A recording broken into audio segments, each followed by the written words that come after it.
Well, as you can see, look at the inside of this thing. Holy crap. It's got all kinds of shit in it. Well, look at the filter. This thing is done. Okay? So this must look pretty clean, but damn, the filter, it hasn't been changed for a very long time. So maybe this is one of the reasons why it's not going to start. You'd think, huh? Anyway, that's how you take it apart.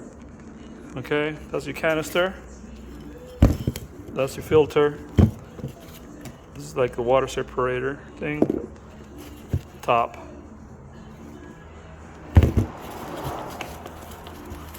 O-ring and 3 bolts that go on top of that. Well, hopefully I gotta order myself a new filter and water filter thing, and we'll see you next video. Thank you.